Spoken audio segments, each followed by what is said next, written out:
तो कठिन समय या विषम परिस्थिति या जीवन में संघर्ष यदि आता है तो हमें करना क्या चाहिए?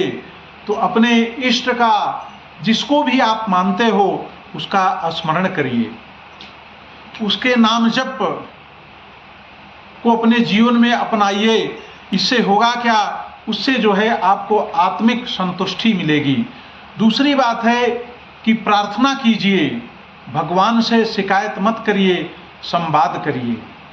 आप अकेले में, एकांत में भगवान से बोलिए कि प्रभु, यह जो भी कष्ट आया है, मैं जानता हूँ कि मुझे तकलीफ देने के लिए नहीं है, यह मेरे को और मजबूत करने के लिए है, लेकिन प्रभु मैं कुछ नहीं जानता, आप जानो, आपने ही यह कष्ट दिया है, आप ही उसको उबारोगे।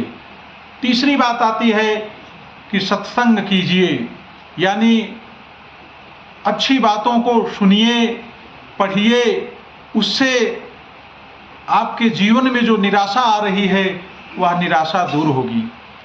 चौथी बात आती है कि मौका मिलता है तो सेवा करिए, क्योंकि दूसरों के दुख को कम करने वाला अपना दुख स्वयं ही हल्का महसूस करने लगता है। सेवा उनकी करिए जो दुख से कराहते, स्वर्ग उतर आए धरती पर अगर तुम चाहते। यानी दूसरों की सेवा करके ही हम समाज में जो है अच्छे वातावरण का निर्माण कर सकते हैं। और सबसे बड़ी बात आती है, धैर्य रखना चाहिए, क्योंकि हर रात के बाद सुबह होती है। ऐसा कभी नहीं हुआ कि अंधेरों ने कभी सुबह न होने दी हो। तो इसलिए जब भी जीवन में कष्ट आता है तो अपने इष्ट पर, अपने ईश्वर पर भरोसा रखिए। एक भक्त रहता है, वह कई वर्षों से ईश्वर को स्मरण करता है। नारद जी उधर से गुजर रहे थे तो उस भक्त ने बोला कि नारद जी, आप तो विष्णु लोक जाते हो, भगवान से पूछिएगा कि मेरे लिए भी कभी मेरा भी उद्धार होगा, मेरे जीवन में भी ईश्वर की कृपा होगी या नहीं होगी। नारद जी गए और विष्णु जी से बोले कि प्रभु, वह पीपल के वृक्ष के नीचे आपका एक भक्त बैठा, आपका नाम स्मरण करता है, क्या उसके जीवन में भी उसको दर्शन होगा? तो बोले नारद जी, उसकी जो स्थिति है, उस पीपल के पेड़ में जितने भी पत्ते हैं उतने जन्मों तक जो है मुश्किल है। नारद जी विचरण करते हुए वापस आए। ईश्वर ने बोला है कि इस पीपल के पेड़ में जितने पत्ते हैं उतने जन्मों तक भगवान का दर्शन नहीं हो पाएगा। फिर भी वह भक्त प्रसन्न होकर नाचने लगा। बात दृष्टि की है। नारद जी ने बोला कि इतने जन्मों तक दर्शन नहीं होगा, फिर भी तुम बड़े प्रसन्न हो रहे हो। उस भक्त ने बोला कि दर्शन हो या ना हो अलग बात है, लेकिन मैं यहाँ बैठा भगवान का स्मरण कर रहा हूँ, यह भगवान देख रहे हैं, इस बात की मुझे प्रसन्नता है। और जैसे ही यह भाव आया, भगवान वहीं प्रकट हो गए। नारद जी ने बोला, प्रभु आपने तो बोला था कि जो है इस पीपल के पत्तों के जितने जन्मों तक जो है इसको दर्शन नहीं होगा। बोले तब इसकी भावना नहीं थी, अभी इसकी भावना जो हो गई, मुझे तुरंत दर्शन देना पड़ गया।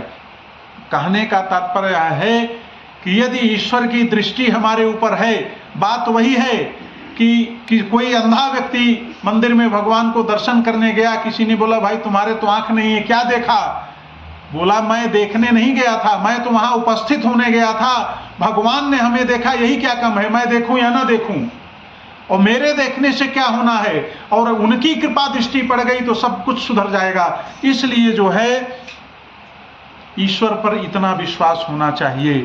तो भगवान ने जो है हमें कभी नहीं छोड़ेंगे। हम उनका स्मरण विसार सकते हैं, हम उनको छोड़ सकते हैं, और यदि भगवान ने छोड़ा भी है तो यह विश्वास होना चाहिए कि यह तो जो तात्कालिक सुख था, क्षणिक था, इससे शायद हमारा कोई फायदा न हो, कुछ बड़ा हमें मिलने वाला है, इसके लिए ईश्वर हमें तैयार कर रहे हैं। इसलिए कठिन समय को जो है तैयारी का समय मानिए। और विश्वास का अर्थ यह नहीं है कि यदि ईश्वर की हम पूजा अर्चना वंदना कर रहे हैं, प्रार्थना कर रहे हैं और ईश्वर की कृपा है तो समस्याएं नहीं आएंगी। समस्याएं आएंगी, लेकिन विश्वास का अर्थ यह है कि उन समस्याओं में भी हमारा मन जो है वह नहीं टूटेगा।